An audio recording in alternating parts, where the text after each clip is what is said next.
Tagapakinig sa Target On Air. Target On Air. Sa libreng dialysis, isa yan. Napakalaking tulong po niyan. Kumbaga, yung kanyang nilagdaan, kasama po ang St. Benedict Dialysis Center. At ito, nasa linya natin.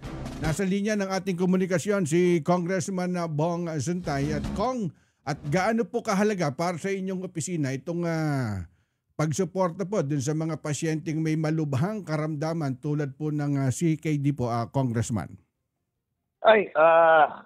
Rex, magandang hapon sa iyo. Siyempre sa lahat ng iyong tagapakinig, magandang hapon sa kanilang lahat. Apa. Alam mo, itong suporta natin sa mga CKD patients is just part of yung ating advokasya sa healthcare. So ang gusto natin, hindi lang para sa mga nagdadialysis ang tutulungan natin, pati yung mga gusto magpa-opera ng cataract, nandyan din tayo, tutulungan natin. At yung mga iba pang health services na kagipay at mabibigyan natin ng serbisyo. Dahil kagaya nitong itong para sa mga dialysis patients natin. Alam mo, yung pinalitan kong congressman ang nag-post sa kanyang Facebook page na ihinto na raw niya yung serbisyo na ibinibigay nila dati, kagaya yung free dialysis raw na which was na sinasabi niyang kanyang serbisyo. Alam niyo, nung nag-post siya gano'n, meron mga nag-reach out sa akin para sabihin na paano na raw yun. Sabi ko, walang problema yan dahil yung dialysis, libre naman talaga yan na nakukuha at binibigay para sa mga PhilHealth member. In fact, napakadaming kagaya nitong MOA na ating nilagdaan kasama ng St. Bernadette, ito magbibigay sila ng libreng dialysis para sa ating mga dialysis patients. Hindi lang actually St. Bernadette ang ating katay-up nung pinost namin yan sa ating page. Alam mo, ang daming mga dialysis center ang nag-reach out sa akin na kung pwede raw pati sila maisama sa ating programa. Gusto rin nilang makipagtulungan sa ating tanggapan. Which is welcome naman para sa akin dahil the more dialysis centers na nakasama natin na makakapagbigay ng libreng dialysis sa mga pasyente, which is the better dahil gusto natin malapit yung dialysis center dun sa kung saan nakatira yung mga pasyente. Now, dun sa aming pag-aaral rin, alam mo, hindi nga lang libreng dialysis ang binibigay natin dahil dun sa aking kasunduan dito sa mga dialysis center, pati yung gamot, ibibigay na yung maintenance medicine na kailangan ng mga pasyente na nagdadialysis, ay isasama na rin na libre. Napakadaming serbisyo kasi na maaaring maibigay through yung PhilHealth na marami sa ating mga kababayan hindi nila alam na pwede nilang i-avail. Now, dun sa aming pag-aaral, Rex, nalaman namin, bagamat libre na nga yung dialysis, madaming pasyente ang hindi nakakapunta. Bali bali ilan po yung inaasahan nating mabibigyan ng libreng dialysis sa taong ito? Kumbaga dun sa ilalim ng programang binabanggit nyo ngayon. Dito nga, the more the merrier. Lahat ng ating mga kadistrito, hindi lang nga kadistrito, lahat ng mga residente ng Quezon City na gusto magpatulong sa aming tanggapan para sa na nagpapadialysis at gusto maka-avail ng serbisyo mula doon sa mga ating mga katayap na dialysis center, welcome kahit hindi po taga 4th District. Basta lahat ng nangangailangan, as long as kaya natin tulungan, tutulungan natin. Napakalaking bagay po yan kasi dyan sa Quezon City. Bukod po doon sa libreng dialysis, may mga kasama pa bang supportang binibigay po gaya po ng gamot, Congressman? Yes. Yung gamot na kakailanganin, doon sa aking nilagdaan na MOA, pati yung gamot na kakailanganin nila, ay ibibigay na rin libre ng mga dialysis center na ating ating mga kakatay-up o na nakikipagtulungan sa atin. At hindi lang yan, dahil nga sa pag-aaral namin, dahil nalaman namin, madaming pasyente ang hindi regularly nakakapag-dialysis dahil Yung mga iba, wala kasing pamasahe para Opo. pumunta sa dialysis center. Yung iba, wala silang kamag-anak masasama para dalhin sila sa center. Kaya alam mo, nagpabili rin ako ng mga sasakyan. Susunduin na namin. Basta't yung mga tao nagpatulong sa amin at na-endorse namin dito sa mga dialysis center na aming ka-tie up para makuha namin yung mga schedule nila. Susunduin na rin namin sila sa bahay nila para dalhin sila sa mga dialysis center at Opo. ihahatid pa uwi. Oo, idadagdag namin sa serbisyo namin yon At para lang to make sure na itong mga pasyente irregularly yung medical attention na kailanganin nila ibakuha nila. opo, at kasi sa hirap ng buhay ngayon, Congressman, kumbaga ultimo yung pambili lang ng gamot at kung meron po dyan sa inyong opisina, napakalaking tulong po niyan sa ating mga kababayan. Sa pang-araw-araw, minsan pambili nila ng gamot, kinukulang pa eh. Oo, totoo yan. At hindi lang tayo ito ilimitado sa dialysis currently, magpapagawa rin tayo ng ng health center doon sa aking district office para yung konsulta package naman na pwede rin may avail ng ating mga kasamahan dito sa Quezon City, sa aking mga kadistrito at sa mga ibang tao, maibigay natin yung tinatawag na konsulta package ng PhilHealth.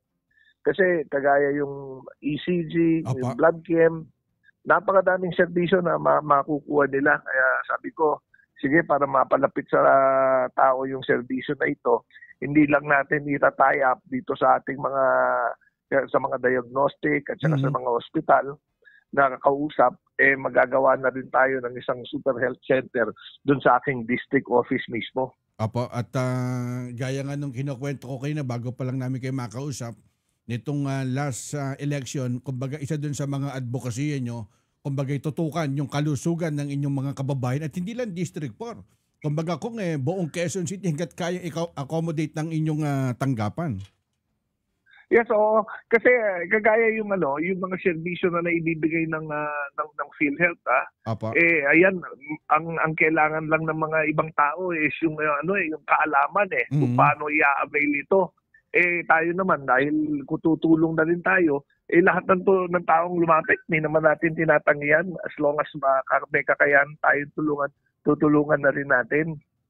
Apo, at kagaya nung People's Day na every Monday, kung hindi ako nagkakamali, may mga nakausap kami kamakailan dyan sa Quezon City. Bali, every Monday, tuloy-tuloy na po yung People's Day at para alamin natin Opo. yung estado ng kalagayan ng inyong mga kababayan, Congressman. Opo, hindi natin tinigil yan yung ating People's Day at ngayon ang ginawa natin, kumuha nga ako ng mga encoder dahil yung mga lumalapit sa atin nanghihingi ng tulong, lalo na yung may mga sakit at may mga pangangailangan kagaya nung isang araw namigay tayo ng mga kasama si Conchel Miggy Suntay, namigay tayo ng mga livelihood card, yung mga pangkabuhayang card. Kaninang umaga naman nagbigay tayo ng ng livelihood package, katuwang naman natin ang Department of Labor and Employment, ang DOLE. Ito yung livelihood package natin. This is yung mga beneficiary nito makakakuha ng 30,000 worth of goods na maaari nilang ito yung panimulang pangkabuhayan package yung tawag natin dito. Oo, so kaninang umaga there were around 100 beneficiary ang nabigyan natin ng 30,000 pesos worth of yung kanilang ang makakakuha ng worth of 30,000 pesos worth of livelihood goods na kanilang magagamit para panimulang pangkabuhayan nila. At ito tuloy-tuloy natin kasi ang gusto natin mangyari nga, sabi ko, matagal ko nang sinasabi ito. While yung ayuda nakakapagbigay ng pansamantalang tulong, ang importante yung tuloy-tuloy na kailangan yung mga tao matuto rin silang tulungan yung sarili nila. Kaya ako, ang gusto ko, yung mga tao na gustong tulungan yung sarili nila, wala lang pera, wala lang tsansa na makapagsimula ng hanap buhay, alam mo, gusto nating tulungan yung mga tao na yon kasi sustainable. Di ba? Pagka nabigyan mo sila ng kabuhayan, masusustain nila Basta maalagaan lang nila Kaya bumuo rin ako ng isang team na magsusupervise doon sa mga binibigyan natin ng mga pangkabuhayan package. Bumuo ako ng isang team para itong yung team natin, tinitingnan yung mga beneficiary, kung tama yung ginagawa nila, tuturuan sila kung paano mag-ipon, kung paano magbukas ng account sa bangko, kung paano i-source yung mga susunod na magiging paninda nila. Kasi gusto natin maging sustainable yung tulong.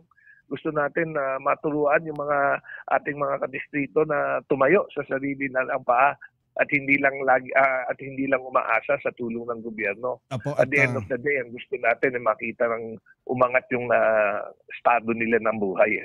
At kagaya lang po yung binibigay niyong tulong doon sa mga livelihood program na pangkababaihan na kahit na nasa bahay lang, nagkakaroon sila ng konting income, pantawid sa kanilang pamumuhay po.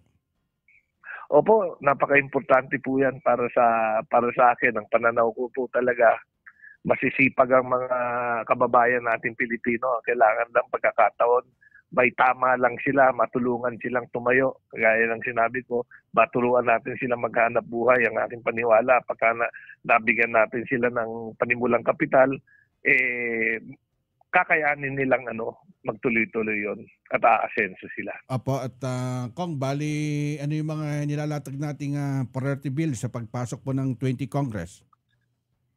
Well, actually, we've already filed 5 separate bills. Yung isa, parang isa ukol sa advocacy ako sa mga people with autism. Final ko yan, yung anti-food wastage bill. Apa. Naka-file rin. Basta 5 iba-ibang bill ang final natin kahapon, Apa. July 1. Pagka umusad na ito, I'm sure mag-uusap naman tayo. Ipapaliwanag natin na mas buuan Tama sa po. ating mga tagapakinig. Ang importante rin malaman nila, pinapasimulan na natin yung mga proyektong nabinbin, yung kagaya ng Carlos Albert. Apa. Alam mo, pinakunan ko ng ng structural estimate dahil gusto natin malaman kung magkano talaga yung ginastos para dun sa structure na yan. Pero ang tinatanong nga sa akin ng mga mag-aaral doon, pati ng principal, kung paano na raw yan, matagal na raw silang walang nagagamit na facility. Sabi ko, wag silang mag-alala, itutuloy ko yan. Pero sabi ko, we will make sure na yung proyekto, definitely hindi tayo gagastos ng 225 million para tapusin yung proyekto na yan. Laki pala nun. Yan, yung gagawin natin receptive to the needs of of the student body. Gagawan natin sila ng facility, sisiguraduhin natin matapos yan. Hopefully within the year, matapos natin yan. Pero ang sinisiguro natin na hindi tayo gagastos kagaya ng sinasabi ng aking pinalita na kaya kulang pa raw ng 225 million, may 70 million ang magastos. Palagay ko, yan, kalabisan na yon. Tama po. Kalabisan. Oo. Ang importante, matapos natin yan, yung yung multipurpose na gymnasium sa barangay UP Campus sa Morsolo, matatapos yan within the year. Sisimulan ko na yan. Yung sa barangay pinagkaisahan na barangay hall nila at saka yung gymnasium, sisiguraduhin nila. Alam mo, 3 taon rin yun na nabinbin, hindi natapos ng 3 taon. Apo, at Ngayon, sayang. within the year, tatapusin natin yan para hindi naman natin deprive yung community ng mga facilities na yan. Apo, at kumbaga nakaantabay ang inyong mga kadistrito doon sa mga pinag-uusapan po natin ng Congressman. Kong, mensahe po sa inyong mga kababayan dyan sa 4th District ng Quezon City. Well, sa aking mga kadistrito, nais ko lang magpasalamat sa suportang ibinigay nila. Siyempre sa Team Serbisyo, sa inyong lingkod po, Congressman Bong Suntay, kay Consyal Miggy Suntay. Yung isang kasamahan namin, si Kiko Del Mundo, bagamat hindi pinalad, nagpapasalamat din kami sa suportang ibinigay niyo sa kanya. Makakaasa po kayo na yung Team Serbisyo, yung aking 2 kasama po ng inyong lingkod. Tuloy-tuloy po ang ibababa natin serbisyo. Sabi ko nga, hindi rin tayo mamimili. Yung mga ibang tao, baka iniisip nila kung hindi sila sumuporta sa akin, hindi sila makalapit po lahat. Wala tayong pipiliin pagdating sa pagbaba ng serbisyo. Nandito po tayo para lang tumulong sa mga tao. Apo. At gagawin po natin yan sa abot ng ating makakaya. Ika nga, tapos na ang politika. Ito na yung panahon para Opo. magkaisa at magtrabaho, Akong. Totoo po yan, totoo po yan. Apa. Salamat po, Congressman Bong Suntay. Thank you. Maraming salamat, Kuya Rek. Thank you very much. Anong mga batas ang kailangan ng taong bayan? Anong mga proyekto ang nakapila para sa distritong kanilang nasasakupan? Ang mga kasagutan sa inyo sa House Represent dito sa Target on Air.